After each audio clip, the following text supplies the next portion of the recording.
We're back. We lost again. How is everybody? Hold on, that's not the right way to start off. What did Ange say when the reporter said to him a couple of weeks ago? That's not a way to start an interview. Yeah, it's not a way to start a podcast. Sorry. Hello, I'm Johnny Blaine. Joining me is Ollie Spiro. Hello. Morning. Morning. And Gary Diamond. Morning. Morning. All right. Good. How you doing? Yeah, mate. Good weekend. Yeah. I went to a football match that didn't involve Spurs. I was quite happy with that. You went to a football match that did involve Spurs. 2 games that involve Spurs. Yeah, including Liverpool, yeah. Yeah. Hold on, what did you go to? I went to Brighton, Chelsea for ITV. Okay. And I got there after a 2-hour journey and I went to the boot of my car to get my bag out, which obviously got all my stat stuff and my laptop and all the stuff that I need. And I bought my daughter's school bag by mistake, which didn't really help me, but we got it sorted. Good game, actually. Chelsea were bad. We'll come to worse in a minute. That's kind of it for the weekend, really. But the rugger was great. England won. The Super Bowl was amazing. Well, as my normal Super Bowl is to go try and stay awake for as long as possible, but it always ends up with watching the national anthem, feeling like, God, look at America, like this is pumped America, and then falling straight asleep. Yeah. Once the game starts, I'm like, all the pre-stuff's great. I'm really I don't know anything about American football. I'm really interested in watching their pre-match analysis, talking to me about what's been going on and who the players are. And I love all the and the coin toss was amazing. That went on for like 3.5 hours. And then, do you think they'll move it to Saturday, given the global audience, and because it would boost numbers? Because this obviously was on our discussion last night. This was 150 odd million people watch it, and which is the ninth most watched sporting event, and it is not at a convenient time for the Globe. Yeah, well, they don't care, do they? This is the 10th most watched sporting event, an echo of glory. Anything to add? No. All right. Have you been listening? No. You were chatting about some American sport. I was just zoned out. Okay. Well, it's a sport that's relevant to our club as well. Yeah. Should we do some club news? Gary's is for you. The under-18s won 5-3 at Brighton, which annoyed me actually, because when I went to Brighton, I was like, I could have gone down earlier and actually gone and watched that game. But that was a mental game. You were following it a bit. We went 2-0 up, pulled it back to 2-1, then went 3-1 up, they pulled it back to 3-2, 4-2, 4-3, I think, for whatever it was. Some cracking goals in that game. Lucas Williams-Barnett got a hat-trick. He scored. I mean, some of the football that they played was absolutely sensational. Another goal from the halfway line.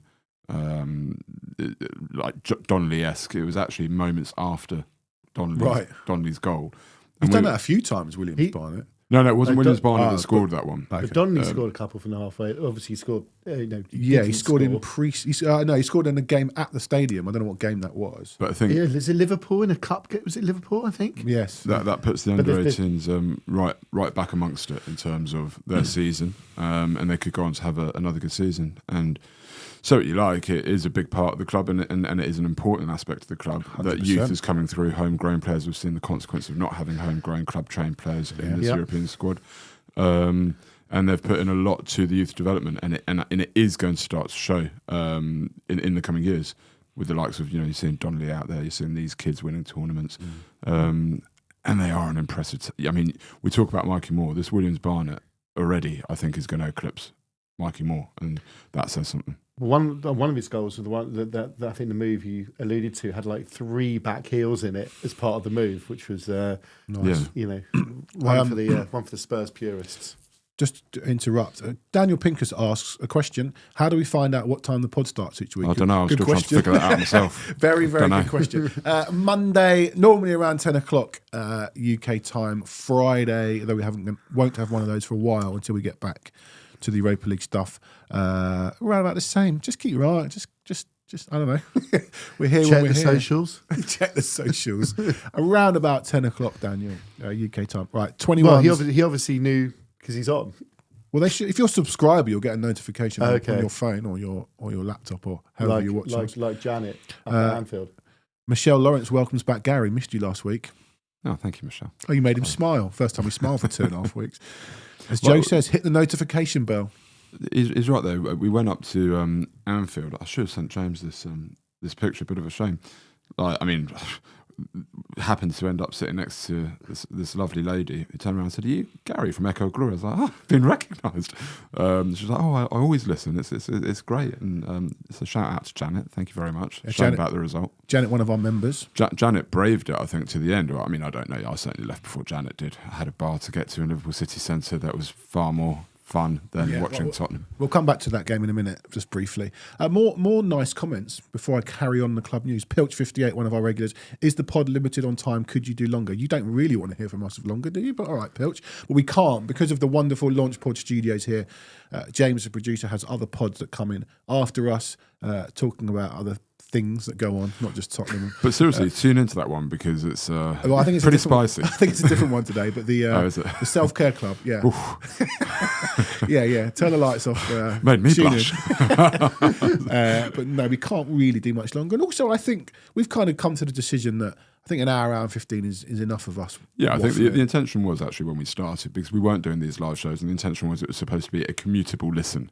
So, that's kind of what we want to stick to. Other pods go on for hours and hours, and it's like, oh my God. So we want to keep it to a reasonable time. Good morning to Dean S, another regular. Good morning to all of you that are listening. But let's finish off the club news. We lost 2-0. The 21s lost 2-0 to Man United. But again, transition season, half their players are on the bench for us. Blah, blah, blah. A little bit more on Spurs Man United later. We've got Ian Irving, regular with us, joining. He's great from the Man United Athletic podcast. Evening to Sydney Duke over in Sydney. What else happened in the club? Women didn't play. Donnelly and Josh Keeley obviously took Man City all the way. City came through, but that Donnelly goal, right, it's going to go down as an own goal, but yeah, yeah, brilliant. And said he did it he's done it before, and he's obviously got excellent technique to not only do that, but he's done it before, so it's obviously showing that he had. And he said in this interview that he really trusts his ball striking. Not that I'm sure our first team are great on ball striking, but he's striking. He hits a good ball. And I didn't see the game, but how was Keeley? But apparently he did pretty well. I didn't say. I was driving down to Brighton. I've seen De Bruyne's goal. Now, far be it for me to criticise anyone conceding a goal to De Bruyne, but I think maybe he could have come out quicker. But from what I understand, he made some good saves, and he's a kid playing against Man City. Fair play to him. And we are truly global on this channel. We've got Sydney Duke. We've got RJ 1967 from Dubai. So Sydney, Dubai, Mill Hill. It's how global we are. And what else happened? Will Lancashire made his debut for West Brom. Had a look on social media. I've got a couple of friends who support West Brom, and they said, came on, put himself about. There was a massive fight at the end of that game, which he wasn't involved in. West Brom beat Sheffield Wednesday, I think. So that's kind of what's happened. Like I said, the women didn't play. The men didn't play. No, but I don't think there's any more club news. The transfer window obviously shut. We did a bit of that with Danso and Tell. And then we went and talked to us. We did a lot on Liverpool, but you guys both went. Well, I'll start with you. What do you want to know? We lost 4-0. Yep. It was one of the most diabolical performances I've ever seen. Yeah. I'm not sure that we can hide behind injuries and fatigue. It's a semi-final of a cup, and we didn't show up. I said against Brentford, I don't mind us sitting in. My concern against Brentford was I didn't think that we looked like we could get out and hurt them anywhere near enough. The first 20 minutes against Liverpool, we were sat in. That was fine. We sat there. They didn't do a lot, but I was thinking back to Brentford, and I was like, it's all well and good, but we're not getting out. We can't get out. We've got no control over any of this, really. It's only really a matter of time. And, of course, the goals came, and the first two were terrible mistakes, gave the ball away. But when you're sitting in and you can't get out, and you're struggling to get out, and they're all over you like rashes, and they press with cohesion, and they actually look like they know what they're doing, then mistakes are going to inevitably end up happening because you're under too much pressure. It was a disgrace of a performance all round. Semi-final. I get it. I went up there in hope, not expectation, but I did expect us to fight and battle. I don't think we laid a glove on them. We didn't pick up a booking. We didn't. Do you know we've got the second fewest bookings in the Premier League this season? You've banged on this. We don't do tactical fouls, clever fouls. But not even tactical fouls, like fouls. Some bite. Some fight. The Liverpool game, I thought it was all right to take the sting. They sing "You'll Never Walk Alone," and they're all up for it. And we took the sting out of it for 20 minutes, but then you've got to grow into the game. You know what the difference is between them and us, right? People are banging on about Virgil van Dijk and how he gets away with so much, okay? He gets away with so much because he plays the game on the edge. What he does is never quite enough. That elbow on Richarlison is not a red. It should have been a free kick and a booking. For sure, it should have been a free kick and a booking, which the ref missed. But it's not a red. But what he does in them first 2 minutes is he lays down a marker. But he's a man and a captain, and he lays down a marker and says, you lot are in for a night, right? That's the way it's going to be. And he was up for it. He said, in the interview after the first leg, wait till we get them back. Wait till we get them back. And he had it in his eye. He really had it in his eye. And he led by example. And people go, he's dirty. So I wish we had like that. Romero's meant to be, but it's too stupid to actually do it with any sort of subtlety. Yeah. Like, everything about them was everything that we are not. Yeah. I mean, first I'd like to say, we had a really, really fun night after the game. After the game, yeah. So met Gary in a bar in Albert Dock, and I tell you what, I really enjoyed the fact that it was like kind of one of my first ever away games. I actually went with my nephew, who is 18. He's at Leeds Uni. So kind of it was obviously me, my brother, and then meeting up with Gary and other friends as well. But I mean, poor Jamie, who is at 18 and got a bit of an eye-opening to seeing his dad and his uncle and all his mates sort of giving war stories about when they were first year at uni. But anyways, that was really good fun. I'm going to come back to Gary's comment about they're everything that we're not. I mean, so we got an Uber from where we're staying, and it dropped us off actually just behind the Cop. And you sort of just get this different experience there. And, you could feel this whole city was bleeding red. And no disrespect to Everton, but this city is, everything is about this football. You get to the Cop and you walk around the stadium. I haven't been there since 2007, but this place had transformed. This is a club that has an identity. It was a cauldron there. It was a religious experience for them. When I've been there a few times before, and they said, haven't been there for a few years, but you never walk alone at the beginning of the game, and then you actually have silence. And maybe it's a league match versus a semi-final second leg. So I will take that, but it's not a European game, which is what is meant to be like the sort of real mode. But this was loud. The stadium's magnificent. They've done a really, really good job on that stadium. My nephew actually said, I think this is the best stadium I've ever been to. And I'm kind of sitting there thinking, like, I'm not far off that. But they have an identity, they have a culture, and that is something that our club is deeply lacking. You've mentioned this pod with me at some point before that when Fenway took over the Red Sox, they felt it was like a country club. Yeah, he said it's a country club that doesn't know how to win or want to win. And I think Liverpool were there. They might have had their sort of moments of things, but via the right ownership and the right manager, and you can see how Klopp and that is just like a marriage made in heaven. And Slot has come in, and we'll see how it works long term, but he's doing okay at the moment, save for yesterday. But you have this theory, the sliding doors moment in 2019, 2017. Well, you've got that's a very well trodden path, but I actually want to go a bit further from that. Actually, move forward to if you think that Liverpool have got this whole identity, this culture, and we are a winning football club, and everything about that club is winning, and no one is coming on our turf and even getting a kick. You look at the way Bradley dealt with Son. I mean, he absolutely murdered him all game, and that was right in front of me in the second half. Son literally was just cowered to him. But look at 2019. We had these three almost generational events that we've had. Moving into the stadium, the Champions League final, and then getting rid of Poch. And all three of them have gone southerly, especially for us as fans. We are all sort of looking back at it thinking, how do we get back to this? How do we get back there? What's the identity of the club now? I think there was a very defined identity in the 2010s, i.e. want to be Champions League football. We got Harry Kane, we got Pochettino, and we are building the stadium, and we are going to go into the stratosphere afterwards. We've got to this promised land, and it's not what we expected it to be. And we've got this, and I'll put it back to you guys, but what is the identity of Tottenham Hotspur now? Because I think we are, you got a lot of people now saying, I wasn't at Villa yesterday, but Gary, can't be wrong, apparently a lot of Pochettino chants.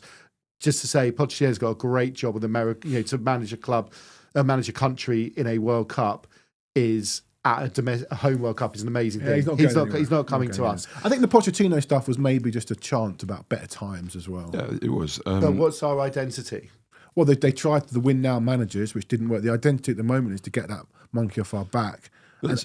Go on, sorry. No, and be a club that challenges to get into the top 4 every season. That's kind of where we're at. Just a final thing from But we're not there at the moment. A final thing from this Liverpool game before we get into identity, and I know we're going to chat about Ange and so on, and the injuries, and I know we're going to chat about all of that. But a final thing for me on the Liverpool game was it was already a disastrous night, but there was still, a couple of things that were going well. In the first leg, Spence absolutely pocketed Salah. Yeah. Now, where I was sat was right in front of the Spence-Salah battle in that first half. And you could see it so clearly. I asked you for the stats. You couldn't bother to get them for me. I don't think that Salah took Spence on once. He knew that he could not run him. So all he did was either knock it back when he got the ball or look to break lines with a pass. Okay, and he did that once or twice. But he knew that he couldn't beat Spence. And we had that on lockdown. 100%. Right? That was on absolute lockdown. And then it comes second half. And we didn't discuss this on Friday, so I was listening to the pod. But there was a substitution. I can't remember exactly what the substitution was, but I spent about 5 minutes afterwards blinking in disbelief at what I was seeing.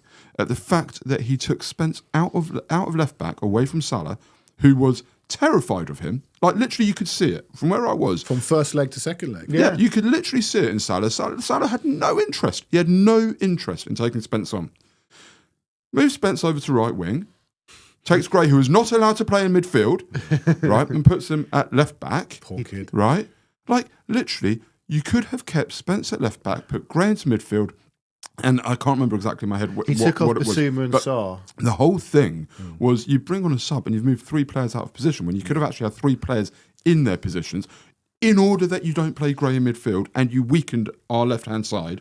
And Salah then went on to have a really good time, I think, from what I could see down the other end. Yeah, it looked like Salah was enjoying himself against Archie Gray. But it's wider than that as well. Yeah, No, it's not wider than that. But You know, why it's do you not symptomatic. It is symptomatic of, I don't know what is going through this guy's head anymore. I think he's lost it.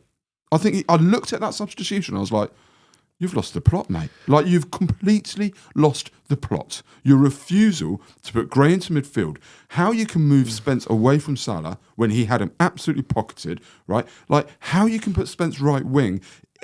The whole thing, it speaks to everything that is wrong at the minute, okay? This guy is now, he's out of his depth, and that showed it. Can I say as well, you've played Porro for every minute of every game, Yeah. and Suddenly. then in the semi-final at Anfield, you decide to rotate him. Makes no sense. Then there's the fact that he then puts Spence to right wing, which he'd never played before, and again it comes back to the Gray. Why is he not going into midfield? And you can, it's just madness. I don't get so many of the decisions. There's so much little logic, and we discussed it just before offline that. I think Spence has come in and has done a brilliant job, but our football is being penalised because we've got a right footer at left back. We have to have a left footer at left back to be able to get out. That's why we are losing the ball so much, because the ball, we are being funneled to go out to the left because they know that if it goes out to Spence and he's a right footer, there's no disrespect to Spence. He's just doing his job. He's suddenly there. He's isolated. And his ball's not going down the line, it's coming back inside. Well, where I sit at the stadium, I am sort of southwest corner. So near that corner flag. And for a few weeks now, with Spence at left back, Gray at left centre half, we play out that. We seem to play out amazingly that side. That way. We play that, but we've almost as a choice as well. We play out that side more. Spence half his time facing our own corner flag, having received the ball from Gray. Yeah. How can you get out? We'll move on to Villa because it kind of ties into team selection. And Ange got the team selection completely wrong the other night. He completely bottled it.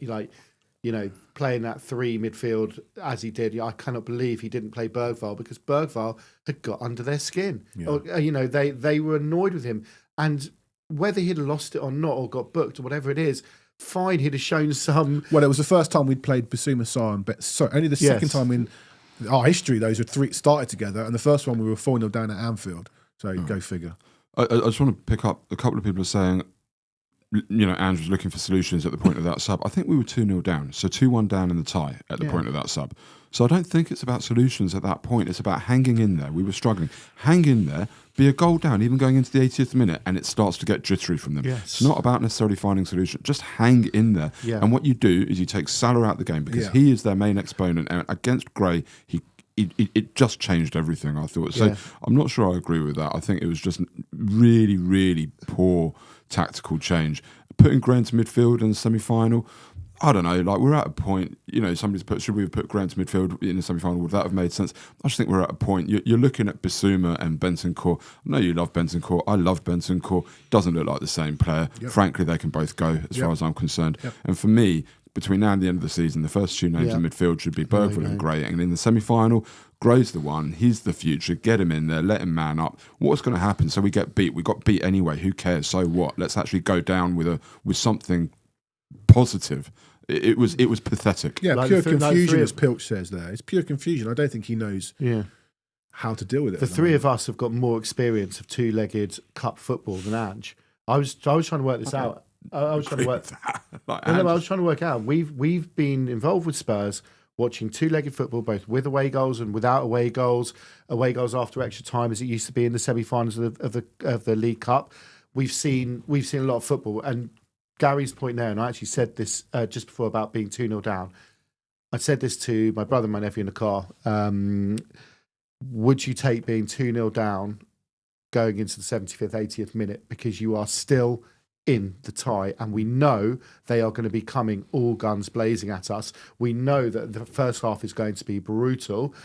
If you go back a few years, when under Pochettino, they would start, and they're Klopp's manager, they would start the game all guns blazing, and we know that's Anfield. That's no secret. As the game would go on, they would tire, and Dembele would start taking control of the game. We do not have a Dembele at the moment. I get that. We are not as good a team as we were there. But if we were going into 75 to 80 minutes on 2-1 down, that should have almost been the objective. But Ange, I was trying to work it out how many two-legged... I don't think that's relevant. I just think it doesn't matter whether it's one leg or fucking Kilmarnock at home. He's playing the same way. No, but two-legged football's different because we were only 1-0 up at half-time. You've actually got to get to these positions, and there are masters of this. Yeah. There's no doubt about that. And Ange is inexperienced in this. He's never played cup football to this level. And you're going away to, and I will accept, yes, the hardest place in Europe. And I was like, wow, that... They're also a brilliant football team. And they're a really good football team at the moment, and they're ruthlessly efficient. But had we been 2-0 down at 80 minutes and slinging balls in the box, totally different turn game. it into a cup tie. Yeah. And that's what it is. I want to move it on to Villa.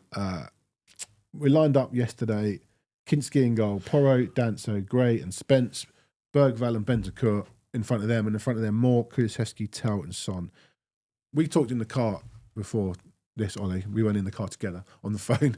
By the way, for Daniel Pinks' purpose, I was also asking Johnny what time it was starting. Yes. Just Reguilon. Like we mentioned Reguilon. Ange just gone on, and he did it post-match yesterday about got these players exhausted, and I've only been able to pick this number of players for the last 3 weeks. Someone who's barely kicked a ball is Reguilon. Now, Reguilon ain't a great footballer, but what he is... Well, he's obviously a good footballer, but obviously we need bodies at the moment. I don't think he's played a minute in the last... Didn't play against Brentford. No. Didn't play against Liverpool. Didn't play against Villa. Who did we play before Brentford? Elfsborg, he's not allowed to play. Who did we play before Elfsborg? The previous Everton. Oh, yeah, another great game. I don't think he is a left-footed footballer. I don't think he's played for 5 or 6 games. He's a left-footed footballer. You can rotate your Porros, you can rotate your Spence, you can get out easier. You start attacks by having... You can play wingers on the either side because it's important to be cutting in, going either way. For me, your fullback has to be left-footed on the left and right-footed on the right. That's how you start your attacks. It's how you build. They receive the ball in the right position. They're not jinking wingers, so really they play right-back and left-back for a reason because they have that strong foot.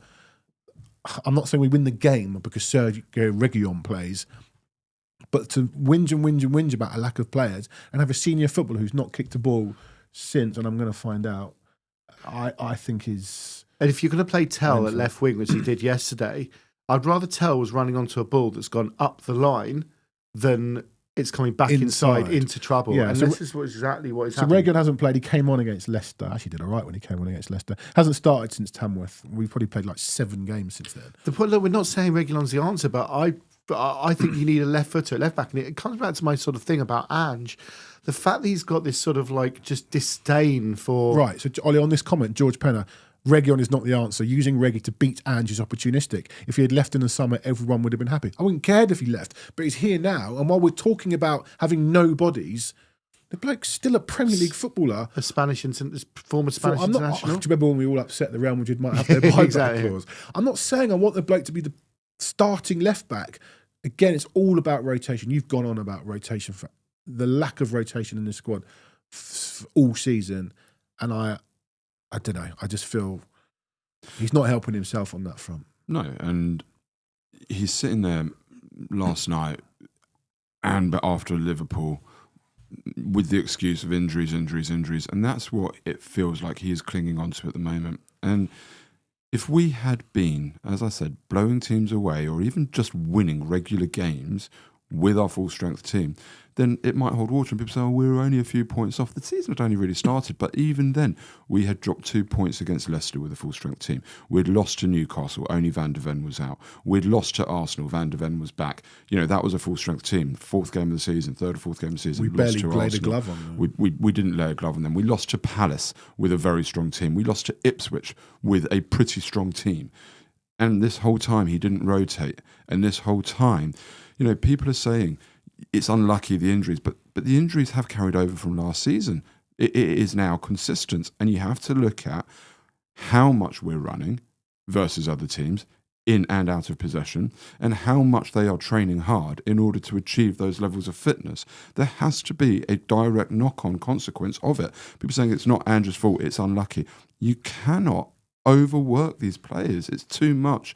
It's too much strain on their bodies. Very clearly, Liverpool this season have played as many games as us and have no injuries. Last season he was moaning we didn't have enough football. Right. So what's the premium number of football matches we can play? You know, the whole time it's like I'm just not. But more than the injuries, okay, is even when players were fit. You know, it looked like Villa were playing great football last night. They sliced through us time and time again. But that was happening before injuries. We are so open, so loose. Before injuries, we were still talking about the press that drives me king insane is our winger chasing down the centre-back. And it looks like schoolboys football. So I'm like, I get what you're trying to do. You're trying to funnel them out to the other side and catch them in a trap. They're too good. They're going to knock it round you and go right back out to the left-hand side where you are no longer. We were catching people in that trap in those famous first 10 games. Because it's not happening. That's a really important point. They're too good, and this is a football that he is not used to. This is no disrespect, but it's just, you know, and I'm going to say something like 3 of us, we are football fans. We all play football at school and, you know, play a bit of Sunday League, whatever it is.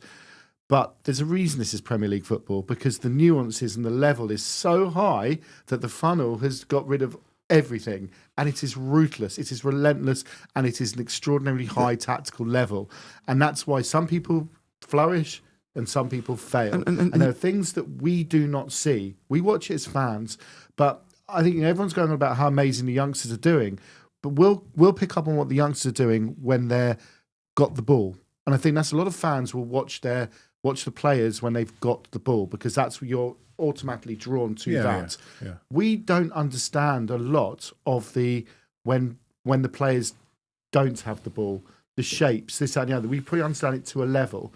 So we don't understand, you know, and this notice at Burvale Gray, but they're not being coached. And they're probably making these runs because that's what I should do. And they're kind of chasing the ball like a dog with the ball. And we're not criticising them because, like, well, they don't know any better. So when you talk about the schoolboy facts, it's schoolboy football because they're not being coached. It's being played by guys who are 18, 19 years old. Well, exactly. So, I don't know what the injuries have got to do with Villa walking through us after 60 seconds. Walking through, like, consistently. You know, you talk about injuries. Porro is our supposedly first choice right back. Where the hell was he? As they scored that goal, I was there and I was on the side up a tier, had a great view, really good view of the game. Great view of that first goal. I was like, where's Porro? Like, where was he? Where's Edinburgh? Is that what you were going to say? But where was he? Sorry, from the 99 Cup final. He was nowhere. And then you start looking after the game at like these Tactiosos on X putting all their graphics and things like that, showing just how out of place the midfield was.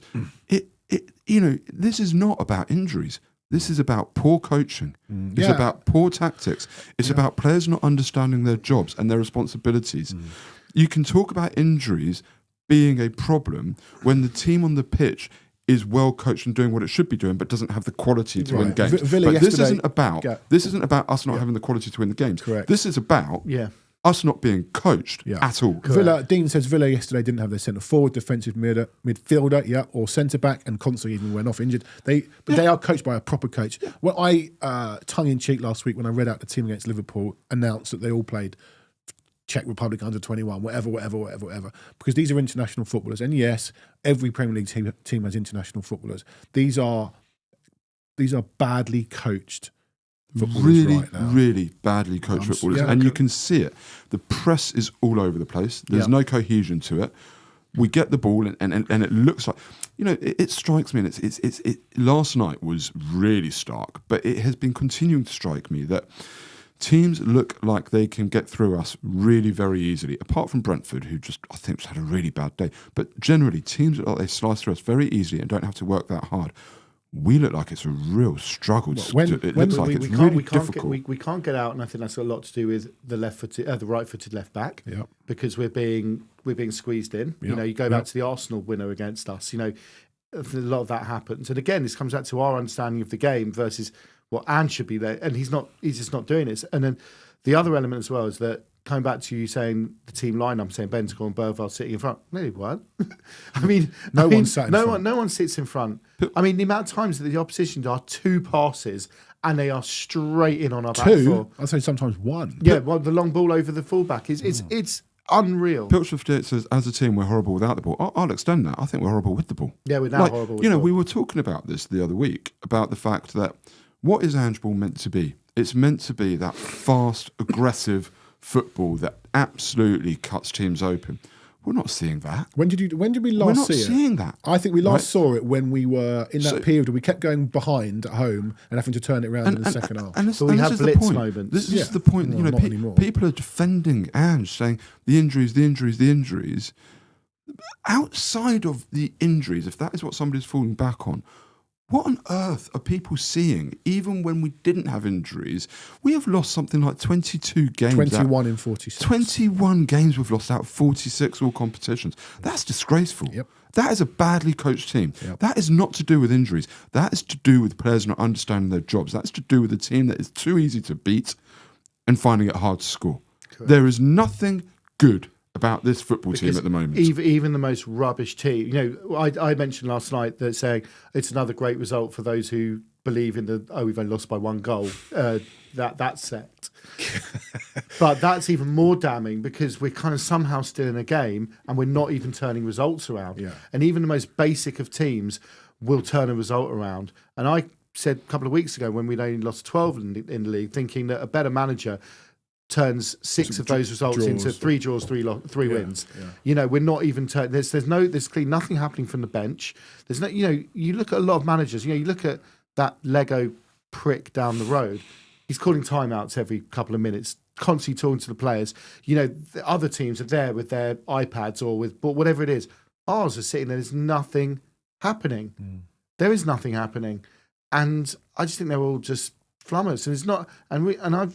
Even if you've got 11 players there who are all exceptional footballers, any manager should be able to set them up as at the very least. So are we, as Dean asked, other than Southampton, is there a worse coach side in the league? Well, Southampton are now better coaching us. They were worse. Yeah, but at least they had a plan. It didn't work for Russell Martin, but he had a plan. When Gary O'Neill got sacked from Wolves, he went on a couple of weeks later on Monday Night Football and basically just told everyone how to beat Ange Postecoglou. Yeah, well, they all know it. Yeah. They all know how to do it, and you can see it so very clearly. And there is no answer to it. And I go back to we should have listened more when Eric Dyer turned around and said it was great fun training under him. Very strange though. He didn't really focus on tactics at all, right? Dyer said it openly after he moved to Munich, after he moved to Bayern, right? Yeah, he did.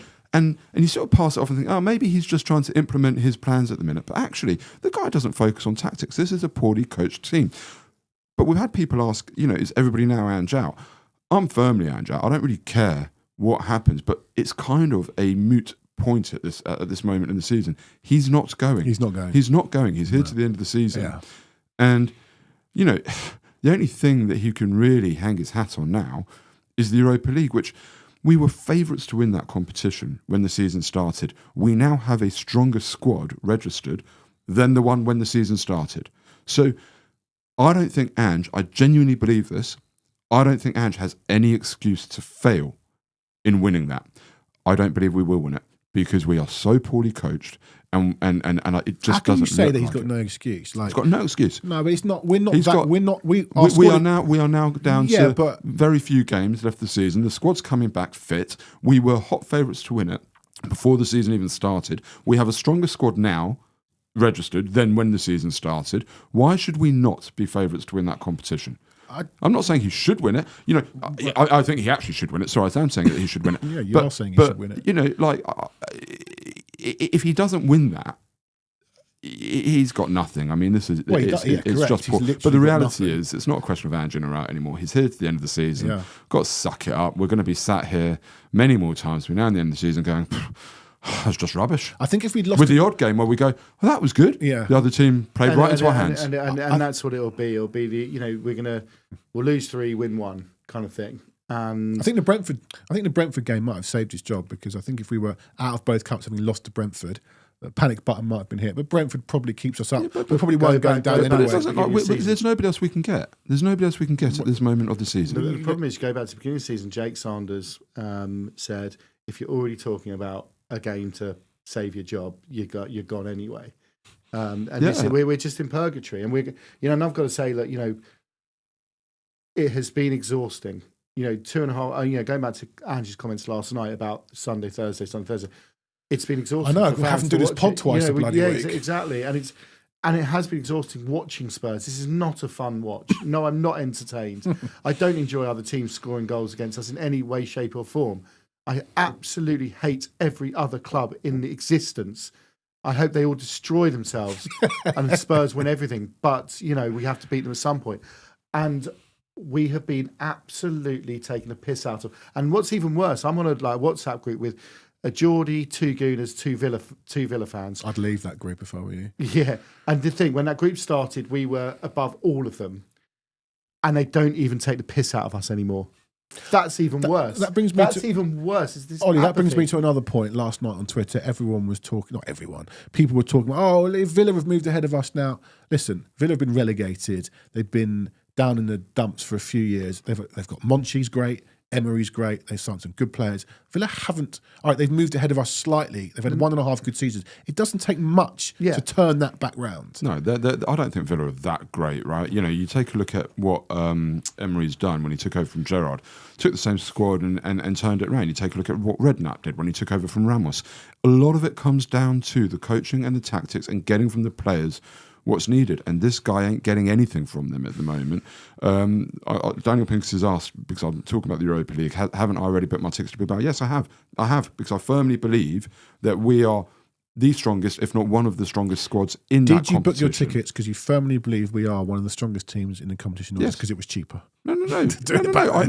I firmly believed, I haven't ever before booked tickets so early to a final, right? But I looked at it, I was like, wow, no Champions League teams dropping out.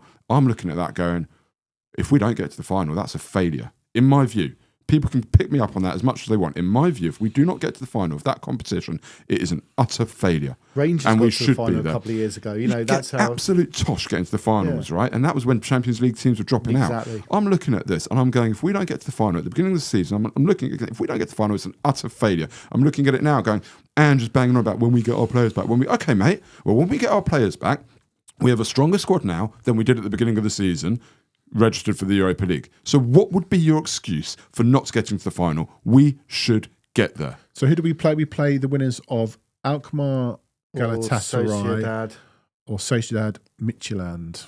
I mean, come on.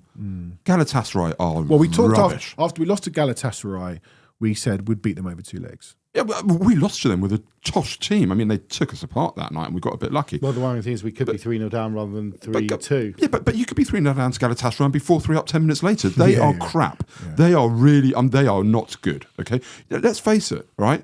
They are heralding, at this moment in time, Davies and Sanchez, right? That's where they are. We're crying out for Davies and Sanchez in the last 6 months. But do you know what I mean? Like, that's where they are. And you're telling me that we shouldn't be Galatasaray, do me a favour. Like, they are rubbish. Right. Alkmaar, rubbish. Sociedad, come on now. Yeah, Midtjylland. Sociedad 7th in Spain. I actually caught a bit of their game against Espanyol last night. They're okay. They'll give you a tough game out there. Good place to go as well, by the way. San Sebastian. Yeah. Midtjylland, I mean... You know, we should get through to the... We should be getting to the final, okay?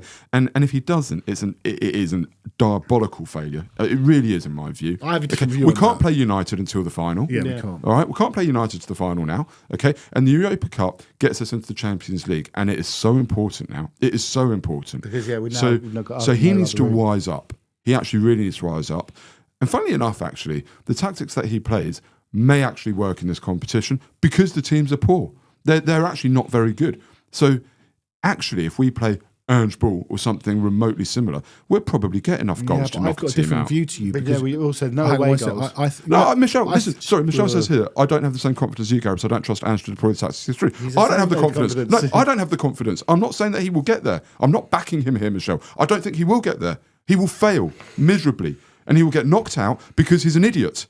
And because he plays some stupid tactics that see us concede silly goals and we will get knocked out and we won't get to Bilbao. And I'm already angry about it because we should bloody get to Bilbao. I have a different view. I think your Sociedad's, not your Galatasaray's, they're as good, better than Ipswich and Crystal Palace and Leicester we've flunked up against. But we shouldn't have. No, we shouldn't have. If you're saying that they're as good as Ipswich and Palace and Leicester, and therefore we shouldn't necessarily win, I'll say to you, oh my God, how low have we sunk? And you're right, we have lost to Palace, we have lost to Leicester, we have lost to Ipswich. That's why this guy's an idiot. Injuries or no, we're a poorly coached team at the minute, and we won't get to the final in Bilbao because he is a bad manager. And I had all the faith and belief at the beginning of the season. I wanted to believe, I want to be positive, I really do. This is dreadful. And the more worrying thing is that I don't think he learns. I don't think he's learned. I don't even think he's being challenged internally to say, hey, we should have done this differently or whatever it is. You know, what's he going to take out of that two-legged game against Liverpool to then think, how am I going to approach a difficult away second leg kind of game, or potentially first leg away, whatever it may be. I don't think he's taking things on board, because in everything else I'm seeing, the same mistakes happen every week. Yeah. The same goals get scored against us. And we will come up against some tactically savvy little shit teams that just have a little bit of tactical nous, and they know how to spring a result. And these managers in Europe who have they played 15 years in European football, and then they know how to low block, they know how to shit house, they know how to do this kind of thing. And over a two-legged thing, they will just snap us, and they will do that because our manager is still we'll just go and run around and we'll invert the fullbacks for a bit. Invert the fullbacks, like someone. I also have nonsense. absolutely no faith. Talking about players coming back from injury, I've got no faith at all that when players come back from injuries, other ones won't break down, if not the same players. Midfielders are going to go. Like the way that they're being flogged, I just don't see a positive. But at the same time, there's nobody's come in. We're not changing manager. It is what it is at the end of the season. Yeah. I would actually wait until we get knocked out of the Europa, but we're safe from relegation, and then sack him, so that it is known he's gone. We are starting again, and start the manager search from the moment we get knocked out of the Europa. So, from what I understand, he's still going to go to Bilbao if we don't get there. Absolutely not. Great city. From what I understand, Ange has had some sympathy from above over the injuries, but he's on thin ice. I'm not sure he is on thin ice, because like you both said, I just think he's basically interim manager now to the end of the season. Do we have hang on, is he? If we won the Europa League. Well, this is what I was going to ask you. Well, this is what I was going to ask you. It's a Ten Hag thing. It's the Ten Hag situation. You kind of have to keep him if we go on? I disagree. I honestly, I feel at this point, if he won the Europa League, what does it say? It says that we're a mid table team in the Premier League, and generally that is competitive enough to win, or should be competitive enough to win, a poor Europa League. Like, it just should be. Even if he wins it, it's not good enough. I'd get rid. But I pray to God that he does win it and puts us in that situation. Yeah. One of the greatest problems we've had with the Europa League is the fact that often we've been sitting in and around the top four, and it's clear what's taken priority. The league has always taken priority over the Europa League. If you look at the English clubs that have actually done well in the Europa League, they've always ended up in mid-table and below because they've suddenly concentrated on the Thursday night rather than the Sunday. For the first time in my from wherever I can think of, we have got to concentrate. Thursday night's now more important than Sunday until we are safe from relegation. I have to add that caveat, but we'll concentrate on that. And actually, we as a football club have not got past the quarter-finals of the Europa League ever, which is unreal when you think about the quality of the... Was Sevilla the quarter-final? Yeah, correct. Remember that game? Wow. Do I remember that game? Yeah, you away, certainly. Yeah. PSV was a quarter-final, and I think that's about penalties. it. But, so if we take... we have to take the club... We have to take it seriously, but, we're going to get beaten by someone. One of our viewers with an impossible load of letters and numbers says, do you think somebody like Marco Silva would be interested in trying to win us the Europa this season? Here's the thing. I don't think Andrew's going, and I don't think Marco Silva would join at this point. However... I think Marco Silva is someone who would actually... I don't see Marco Silva as the... I don't see Marco Silva as the answer long term. But if he was our manager to the end of the season, then I would have confidence in us winning the Europa League. Sean, this channel has a snide, disrespectful and entitled attitude towards their club. Not all, but most. Kicking a person when down, with the title of this video, is an example. Sean, we've been Spurs fans for many, many years. It is not my job to protect Ange. He is absolutely letting the club down at the minute. I put my heart and soul and finances into this club all day, every day. I raise my kids as Spurs fans. They are hurting at the minute. They're going to school having the piss taken out of them by every other fan, but they still stand up. My kid wore a Spurs shirt into school the other day because it was a dress down day that they had, and he wanted to wear a shirt. I am not here to defend Ange and Ange's emotions. Ange is here to defend the club, and he ain't doing it. Okay, this is nothing about Schneidy or entitled. Okay, I'll tell you what I do believe. I believe that Tottenham Hotspur are a club that belong in the top six. If that makes me entitled, so be it. I believe that Tottenham that's entitled, Gaz. I believe that Tottenham Hotspur are a club that, as a bare minimum, should be getting to the semi-finals and finals of this Europa League when you look at the other teams that are in it. That's what I believe. If that makes me entitled, so be it. Do I believe we should be winning the Champions League? Absolutely not. I thought it was a miracle when we got to the final, something I thought I'd never, ever see. One of the proudest moments of my life as a Spurs fan. Okay, this is not entitled. This is people who are hurting at losing 20 however many games in the last 45, at seeing teams like Villa, who really aren't very good and themselves had injury crisis, having something like 15 shots in 20 minutes off the back of a 4-0 semi-final defeat. I'm not here to protect Ange or defend him. This is not entitled. Love that. This is not disrespectful. Yeah. What is disrespectful is the level of performance that we are seeing and how the fans are having to suffer at this moment. Can I just say as well, though, that Ange is defending the club. He's not throwing anyone under the bus. Well, it's the biggest job he's ever going to have. Correct, and he's doing a very good political. One of the guys on my groups is like, he should just walk. I'm like, why should he walk from a contract? It's like this is he knows that it's up to the club to remove him, and he gets his payoff. Yeah, no one's ever resigned. He is not having a go at the owners. He is not having a go at the players. He's bringing it all onto himself, which is fair enough, but. We are Tottenham Hotspur fans. We've seen better managers. I'm not sure we have seen worse managers, but we've seen plenty of comings and goings. The constant is us. And yes, he is doing an awful, awful job at the moment. But getting into a press conference, he says all the right things. I'm talking about entitled and disrespectful. I promise you, most of the time we've held back. Yeah. Okay? Most of the time we've held back and tried to be respectful. The title of the pod is the title of the pod. Grow up. It is what it is, right? People click on and they view or they won't view, okay? This isn't entitled and disrespectful. Actually, we're being incredibly respectful towards him because I really could go all in.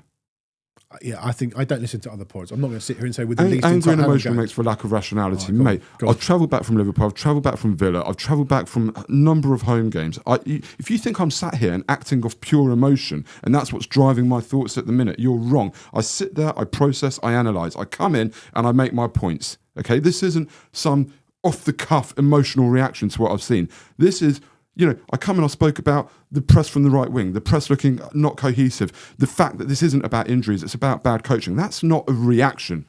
It's just my belief in what is going on here. I cannot believe people are defending this. I don't listen to many other pods, and I'm not. This is not me criticising other pods. You've been going since 88, 87, 88. You've been going since 87, 88, 80, I don't know. I've been going since 87. We're not. That doesn't make us better or bigger fans, but all we want to do is see Tottenham Hotspur win football matches. And yeah, it is emotional with the situation we're in because we're all fed up, like you say. Your son, your daughter having to go to school and get the piss taken out of them. It is emotional, and we do get angry, but it doesn't make us not rational. I was got to drop in because my daughter begged me to say it. She made me laugh. I was at Liverpool and I was FaceTiming her from underneath the stands with the songs and that. And she sent me a message back saying, just watching Fat Hands chat rubbish. She's 9 years old. She's getting it. She knows. But I had to give her that shout out because she knew. She maybe shouldn't have. That was disrespectful, and she maybe shouldn't have said that. But she's got it. She hates him. She hates him. She sees it. And remember, this is also the manager that criticised the fans about the Man City game last year. One thing about that Man City game is, I don't think Son actually meant to miss that on purpose, given where we are now. Yeah, now we know. Now we know actually that was him. I mean, it was. The miss yesterday. I think that is a point. And again, this comes back to the Ange point. He is continually playing. He's not getting anything out of Son. The miss yesterday was terrible, but then also when the ball came back to him from Kulusevski in the second half and he passed it to Basuma. This is quite a serious discussion. A confident Son takes that on. Of course. I mean, actually, you remind me of the guy, we beat them 4-0 under Conte. He gets the ball in exactly the same spot for his hat-trick goal and buries it in off the post. But the point is that everything he is trying with Son, be it down the middle or on the left, is not working. The only thing he hasn't tried is potentially going with the front two and adding another man into midfield. You're thinking about the balance of the team. You're thinking, what happens in our team? Well, we have no wingers. We've only got inside forwards. We've got no touchline wingers. Seem to get outnumbered in midfield and people just pass through us. What could I do? Maybe I can play forwards within the width of the box. You've always wanted Son, you've always said that Son would be better if he's playing centrally to have someone off him. When Seb Stafford-Bloor came on the show on Friday, he said that Tell is probably a centre forward but would need somebody working off him. Yeah. But probably like a Kane. I'm not sure Son is that person. Gary, I'm not going to let Gary rant on this one. Gary can have a breather. Graham Potts says, this is from an Aussie.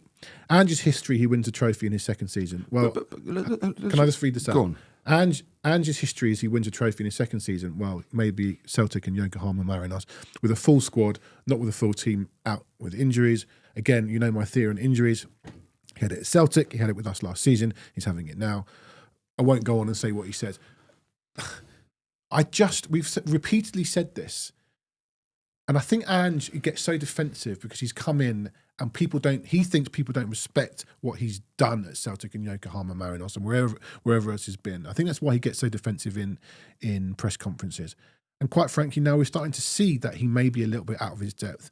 We don't want him to succeed, but we're looking at the facts. Yeah. And the concern is he may be out of his depth. Why can people not see that?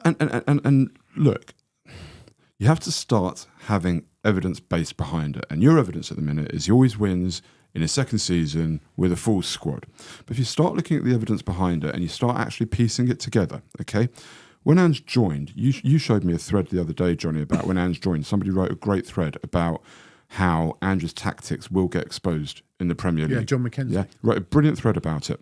Then you get, we've already spoken about what Eric Dyer said when he left to go to Munich, okay, that Ange doesn't focus on tactics. Then you take a look at Gary O'Neill coming on to Sky, as you said literally in this pod, saying, yeah, the way to beat Spurs is this. Like, literally, you start piecing together the evidence, and all you're left with in defence of Ange is, yeah, but the injuries, okay? But even before the injuries, and this is the point, Graham, even before the injuries, his tactics were getting picked apart. There is no evidence outside of those first 10 games, when managers come in with something completely new and it takes a little bit of time for the rest of the league to adapt, okay, outside of those first 10 games, there is no evidence to suggest that the injury crisis will abate and that we will consistently have a fit squad. There is no evidence to suggest that there will be a track record of consistent performance. And ultimately, Gaz, we are a point above Everton, level on points at West Ham, behind Crystal Palace, behind Brentford, behind Brighton, behind Fulham, behind Bournemouth. Okay, you can be behind Villa and Newcastle. However many injuries we have, whatever problems we might have from up top to bottom, whatever, Tottenham Hotspur should not be 14th in the Premier League. Should never. not be 14th in the Premier League. If you think about, we talk about wages, and obviously it's one of my bugbears, but we're 7th highest wage payers in the league. Therefore, par is 7th. Yeah, minimum. And the hope from our ownership is that I'll pay 7th, but we'll get 4th or 5th, as it were, with the Championship. Well, whatever it may be. That's the manager's got to pull together the parts to make the sum of the parts better than the whole, and he's not doing that. It's quite clear. Let's be honest here as well. Football is a really sophisticated industry now. You can scout players in the back and beyond, and they are being picked up. You look at kids. Brighton. Look at Brighton. No, but you look at the kids now. Like we've all got young kids, and there are 6-year-olds who are being picked up by clubs, and that's obviously as much as if Ange was really that good a manager, he would have been picked up way earlier. And we all wanted him to do well. It's quite clear that a lot of the things that people had a fear about when he got the job, i.e. being too open, too attacking, to this and the other. And this idea is, you Spurs fans, you just want attacking football. No, we want steel as well. We want to be hard to beat. Yeah. We know that we cannot just go onto the pitch and think we can just pass teams off the pitch. You have to earn your right to play. And we have not done that. And said to Alistair Gold last night, there's an agenda driving against me at the moment. My only agenda is that we win football matches, and we're simply not doing that. James is coming in to ask about the Zoom. Where's the Zoom guest? Some bad news on Ian Irving, and it's basically Arsenal getting in the way here. He's waiting to interview an Arsenal player for his work on the Premier League, which is great news because we get people like Ian on working for the Premier League, but he's still waiting for an Arsenal rather guest. Than have him live, we can come on after. What we're going to do if Ian is ready about 11 o'clock is finish the pod soon, and we'll get Ian on and stick him up as one of our in the nose. Because I really want to talk about Man United. Which Arsenal player is it? Who's the most detestable Arsenal player who would keep an interviewer late? For whatever reason. I don't know which one it is. It could be any of them. Detestable football club and players. Janet, your friend. Your friend Janet HH has been in touch. Oh, Janet. When was the last time we were this low in the table? It was the 2 points from 8 game season.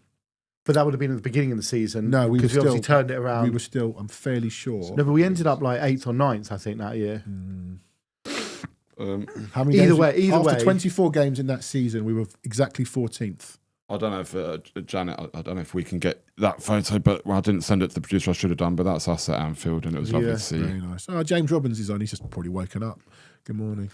So Janet, we were 14th with 24 points from 24 games in the 08-09 season. We are so 3 points better off now. But the trajectory was very different. So if you think about it, that's 2 points from 8 games, and you're saying 24 from 24. So we were actually 22 from 16. Yeah. So actually, it was suddenly the trajectory was up, and actually that season, I think we finished quite comfortably. I think we missed out on Europe, but we finished 8th. Yeah. So you can see things were. You were sitting there like, right, things are coming together. This is falling apart, and the crazy thing is that literally.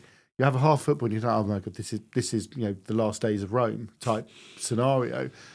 First half against Everton, yesterday's first half, Leicester, you're thinking he can't survive this. And he does. I mean, does he have like compromising photos of people that he's able to keep his job? I don't know. Yeah, names being thrown about by Dean here. Glasner, again, go back and listen to our interview with James Holland, who played under Glasner and played under Ange. And he said, I love Glasner. Glasner's going to do great in the Premier League. And he is. He's a thinker. He dresses like, your dad with his Rolex. He's just a bit of you get a wonderful one. A great one the other day when he won at Old Trafford. Yeah. Sort of a sailor's one, kind of. Yeah. Iraola, good manager. Silva, good manager. Glasner, good manager. last week on Friday we talked about Spurs snobbery in managers. Maybe we need to drop that. Maybe Nuno should have got longer than the 10 games he got. We all did. We all booed him up that night against Man United. I didn't boo him. All I right. don't boo my own players or managers generally. All right, okay. 59,001. I don't know. Those managers are all good managers, and would I take any of them? Yeah, I probably would take. I wouldn't take Silva. I'll take any manager right now ahead of Ange. Honestly, I'm so done with him. It's untrue. Yeah. I think the problem we have at the moment, there just is not, the manager is a huge issue on the sort of day-to-day, game-to-game type thing. But we've exhausted sort of the issues around it. We've clearly got nice youth structure, this and the other. But there are some massive issues around the club and the direction that it's going in.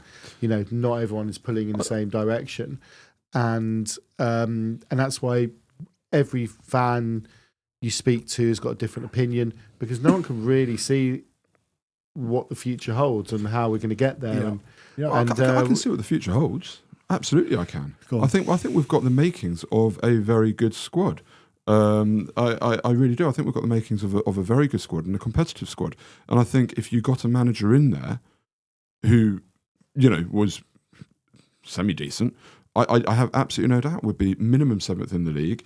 Okay, we may not have got to the semi-final of the Carabao Cup, and we may still have gone out to Villa. But I'd be sat here saying I think we're 7th in the league. We're playing consistent football. We've got a fit squad, and we'll probably win the Europa, right? But so I think the future is that Ange goes, we get a decent manager, and we will start to fly up the table. I really do. Next season, I think that happens. I think the club is backing Ange. I think massively they're backing him, and that does concern me. I think evidence of that is the narrative around... when you say backing, people are going to have a go at you for not spending a load of money. You mean supporting him in terms of... supporting him, but as well, you take a look at somebody like Tell coming in, paying a big loan fee to get him.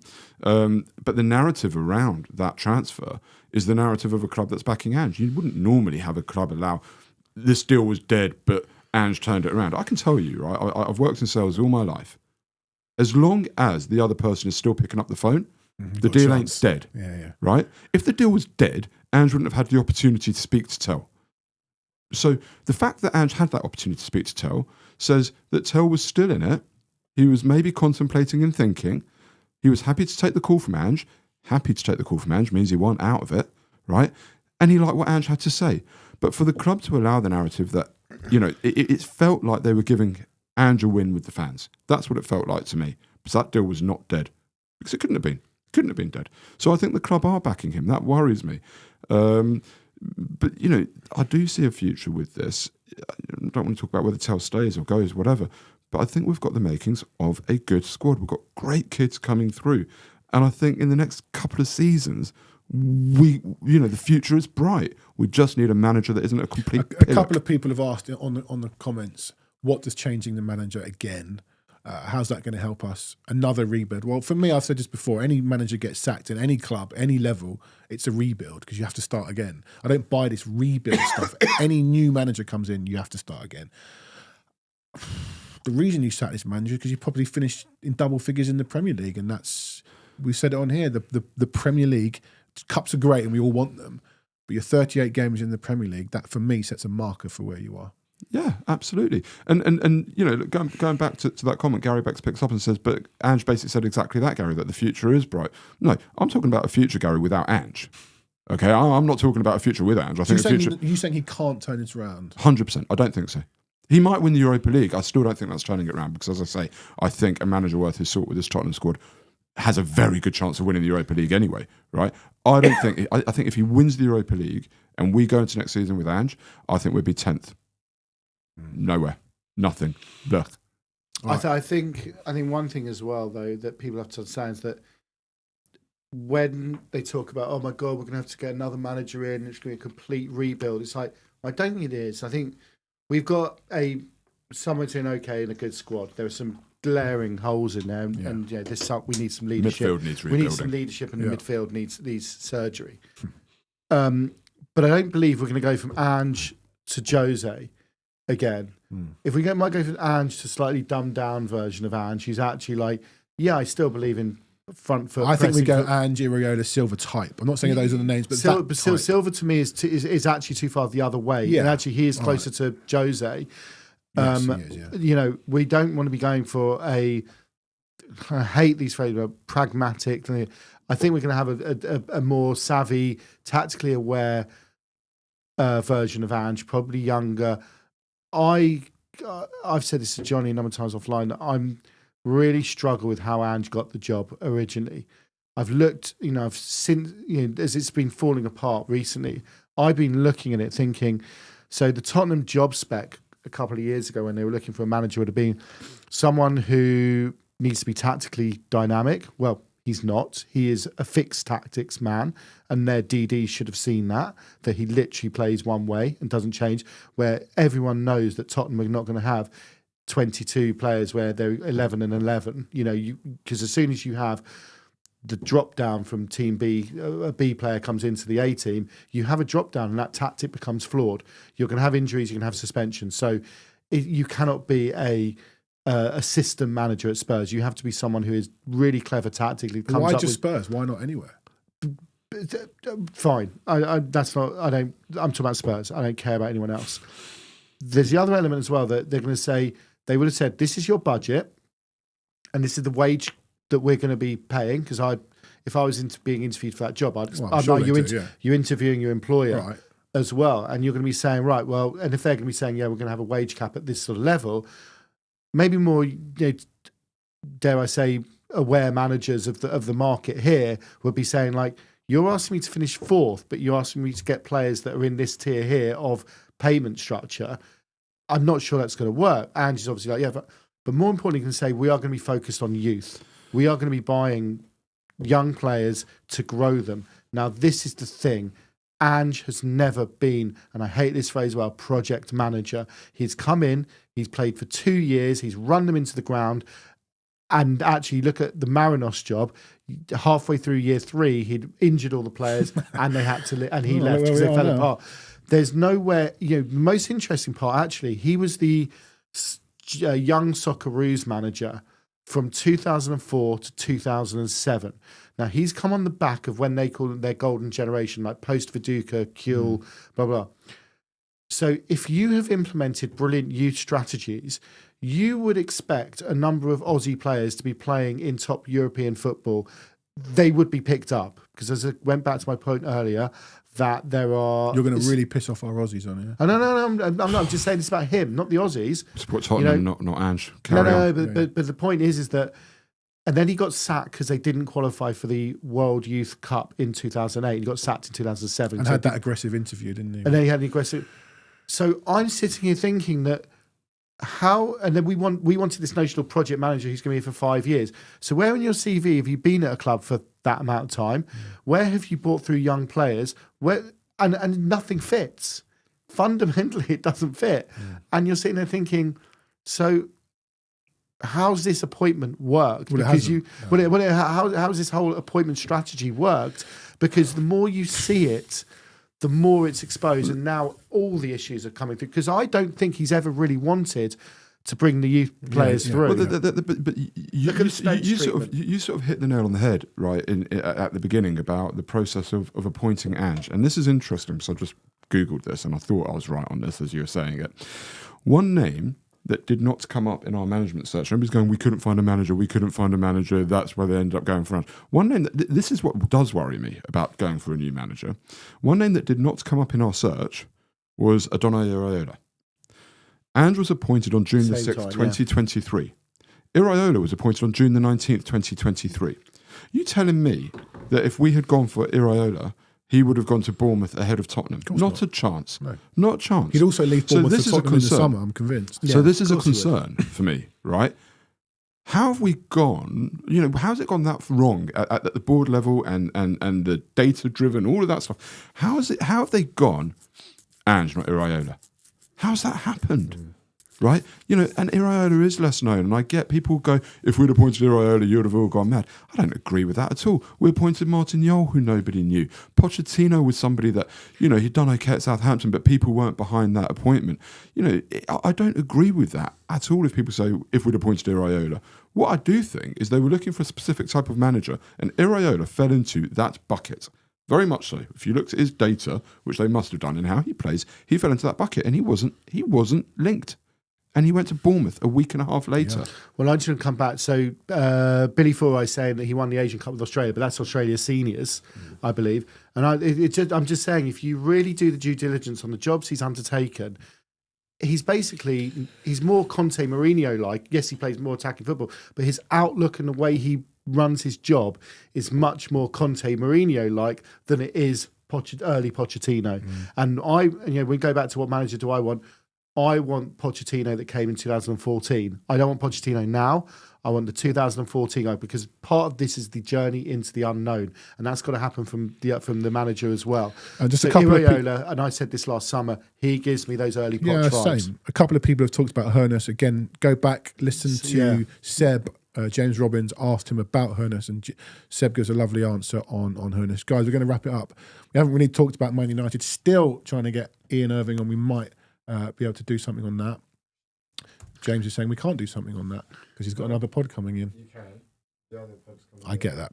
But there's no interview, is what I mean. Yeah, there's no interview. No. So then you've got... Thank you, James. We don't. This reminds me of let's quickly discuss United. Let's discuss fucking United. Gooners, can I just say? And then whenever I get a tube up to Spurs on like a midweek night, the Victoria line's always taken down. There's always delays on the Victoria line. It's like, typical fucking Gooner TFL. We might not be able to get in because he's still waiting for that Arsenal player. Right, let's talk about United. I was really interested to talk to Ian because they're a basket case, and the two of us are having a competition as to who can have a worse season. Strangely, Ange has beaten United 3 times in a row, certainly twice this season. We drew their last season 2-2.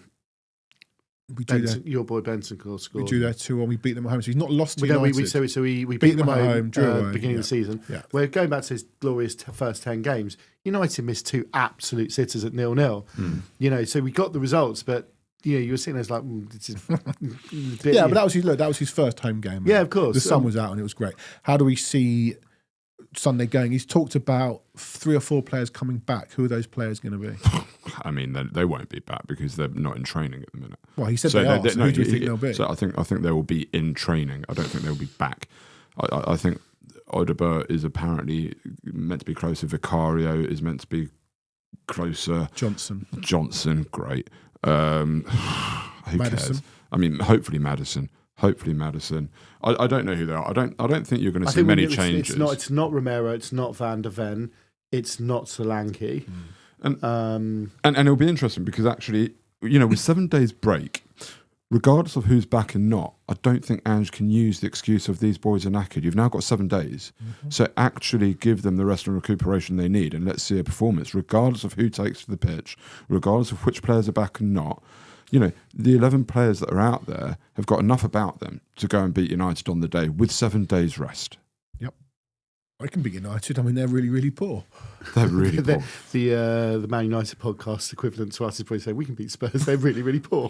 Yeah. I mean, it's 2 dreadful teams. It's like the El Sacico all those a couple of years ago with Nuno versus Solskjaer. But I don't think the manager's getting sacked on Monday. No. But the one thing I would say about United, as poor as they are, I think they're just poor. But I think, I'm seeing with this manager Amorim, I'm seeing a little bit more of a system. I can kind of see where he wants to go. And all teams know how to exploit Tottenham. So, I think it's not. I would put my money on United at this point. But, I hope that we can get the win, really seal our Premier League, future, and then just focus on the Europa League. That's all we should be focused on as soon as we've got another 3 or 4 points in the league. With United, I think they've got more match winners than we do. Well, Bruno Ahmad is a match winner if he's on form. Bruno especially. Garnacho, Ahmad. Yeah, they're not great as we know, but they You know, they'll get decisions, you know, from the referee. Oh. No doubt about that. We've had a comment. If we do beat United, please not go overboard with the praise of the team. There's no concern about that, Jorge. Don't worry. Like we said, I think that is if we win, we will praise enjoy what, it. Yeah, we'll enjoy it and we'll delighted, praise what like, we've seen. But it doesn't change. Gonna enjoy it every doesn't win. change But, anything. you know, this is football these days. You know, as I said, going back to this 2.5 months, I'm exhausted from it. You know, it's this sort of like roller coaster ride. You know, when we were younger, you know, we might have played like kind of regular football, or you know, Spurs might have played regular football, but it wasn't in your face like this, and it is relentless as a spectator. Well, listen, we're part of that. We sit here and do a podcast and we talk about it. Exactly, and it's you know, It is exhausting. please send in your donations to us, please, because we're Spurs fans in need. But it's what can I say? But do you know what? It's exhausting when you're not winning. If we were winning and we were drawing, or we don't expect to win every week, it would be a lot more fun and less exhausting.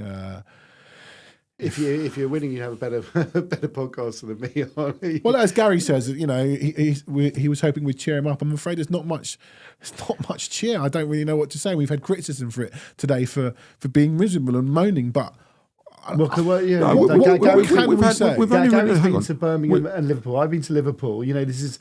You know, it doesn't matter where we've been. We're Spurs fans, right? Yeah. And this is the point. You know, if people have sat there criticising for us being moaning and miserable, I question if you're a Spurs fan. Well, I'd also like to know what they want us to. What do they tune in and thinking we were going to be saying? If you are an Ange fan, and this is what's bothering me at the minute. Like, I welcome all viewers to our show, but if you are sat there at this minute going, "We're being too harsh on Ange," have you really got your priorities correct? Because I don't see any defence. The injuries, it's boring now. At least look tough to beat. That we weren't tough to beat.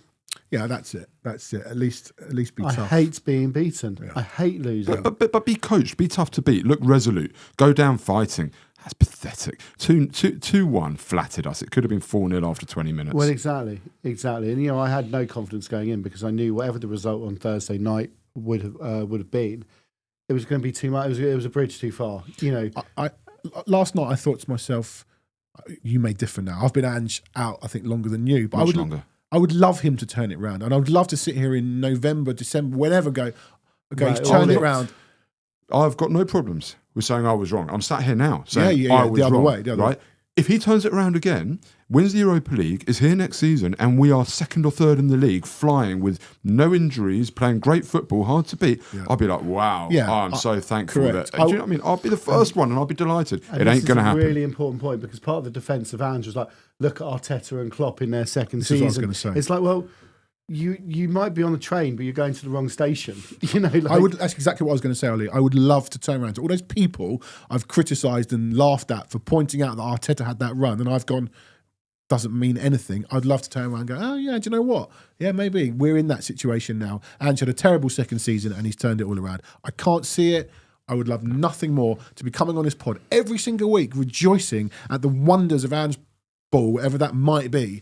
At the moment, it's not happening. I support Tottenham Hotspur. We're losing every week, and I just want the manager to sort it out. At the moment, he's and not people know sorting if you've heard me on this show before, I accept that Ange is not the sole problem at his club. The coaching staff are dreadful, quite clearly. Like, they're not up to the level, and the ownership I have my issues with, of course. Now, he is one, but he's the most forefront figure at the moment. And we are losing football matches. Too many, far too many. And we are losing football matches badly. We're not something I am winning, though, is Johnny and I have a game of darts after every show, and I'm 2-1 up since it started. So come on, let's get it on. It's annoying that Ian Irving's available. We can't do it now. We can't do it too late. Okay, gentlemen, quick prediction for Man United, please. No. Come on. I think we lose. I think we lose. I can't. I mean, we might win. If we do, it's a comment on how bad United are. But at this moment, I think we lose. I think we're going to win 3-2. All right, gentlemen. 2-1 Spurs. 2-1 Spurs. We've been through it. We've argued. We've been emotional. We've cried together. More of that to follow next Monday. No show this Friday. We'll get to have a rest. Ange's not the only one. And the players get to have a rest. We get to have a rest. Couple of predictions before we go. Ronnie says Tottenham 1, Man United 3. George Pena says 3-0 to Tottenham. Interesting when you see those predictions, how people comment throughout the show. There's the pros and antis, and that's how they give their predictions as well. Daniel Pinker, sitting on the fence, says 2-2. Gentlemen, ladies, everybody from around the world, Dubai, Mill Hill, Sydney, wherever you've come from and watched, we really appreciate it. Join us, like, subscribe, become a member, do all that stuff. Tell your friends, tell your enemies. Great pod, by the way, says George Pena. He's absolutely bang on. They are a bright. Best comment they ever. are a bright bunch. Our listeners and our viewers, gentlemen. We will see you next Monday after United. Who do we play after that? Ipswich in the relegation 6-pointer. We will see you next Monday, and up the Spurs.